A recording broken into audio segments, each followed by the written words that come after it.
Hi, this is John with Flat 6 Motorsports, and welcome back to another episode. Today we're talking about some suspension overhaul, and this is kind of a street enthusiast kit. The driver of this 997 Turbo that we're working on wanted to update a lot of the suspension components, improve some of the handling characteristics, feel of the car, and of course lower the car. And so we're going to do that through a few key modifications. First are these H&R springs. Lowering spring is going to drop the car about an inch to an inch and a quarter.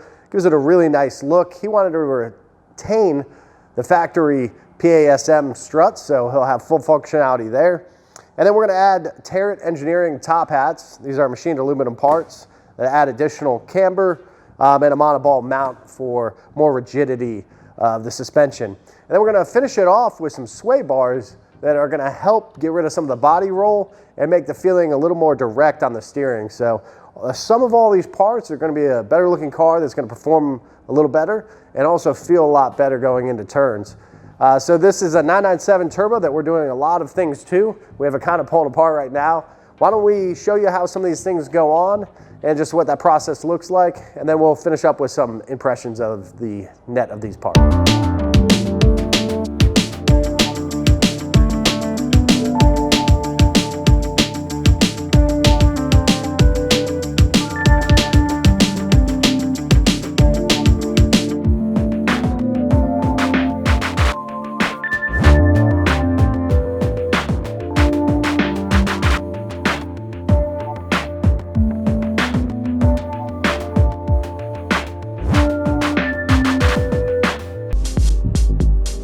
All right, so we're about halfway through this install and just wanted to show you the OEM part versus the aftermarket part. So let's start with the springs. As you can see, here's the factory spring and the H&R spring. Now the H&R spring has a little bit stiffer of a spring rate, and it's also going to lower the height of the car. Moving on to the top hat, you can see this factory top hat. The bushing is pretty worn out. This is a 2007, so they get this way. But that rubber that's surrounding the bushing is replaced with this monoball design. So it's definitely gonna be stiffer, have better reaction to inputs from the road, and just reduce some of the deflection that's caused by a rubber bushing.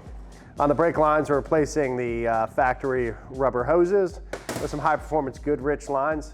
These are a stainless steel braided line, which are going to be better under heat. They're not going to expand, dry rot, or give you a spongy feel in the brake pad, so it's going to stiffen the brake feel just a little bit, and also be a lot higher performing if you do track the car. And then finally, the sway bars.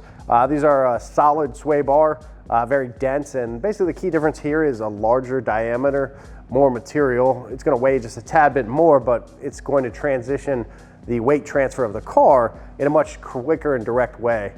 So this is basically your lateral movements. It's going to feel a lot more precise, a lot quicker. That weight transfer is going to happen a lot faster. So this modification is a little bit more of, while it does reduce body roll, it's a little more of a feel. It can really improve the confidence you have in the car and make the car feel a lot better. And the other nice thing about an aftermarket sway bar is they're adjustable. So you have 3 different levels of adjustment, which gives you good operating range to make the car that much stiffer laterally or softer to your liking.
so we're in the 911 here with the new suspension bits on. The lowering springs kind of overhauled everything. The first thing you'll notice is I'm pulling away from the stoplight. Now we're in a cabriolet, it's a little bit louder of a car. This is a pretty extreme car now with upgraded turbos. But the first thing you'll notice really is the ride quality isn't compromised. So this feels somewhat similar to stock in terms of ride comfort. You know, very comfortable to cruise in, you know, as a daily driver. If you're a person who likes a more supple ride, you know, this really delivers. But it has really good body control as well. So it really, you know, enhances what Porsche does well. It's not going to beat you up. And then if you turn on the PASM, rebound goes up, you immediately feel a difference in the shocks. Feel a lot more of the road, more connected, really good for turns, track use, that kind of thing. So if you're interested in suspension modifications for your 997, please check us out at flat6motorsports.com. We have a wide range of options from just simple street modifications all the way to hardcore track use. If you have any questions, we're glad to help. Thanks for watching. See you in the next one.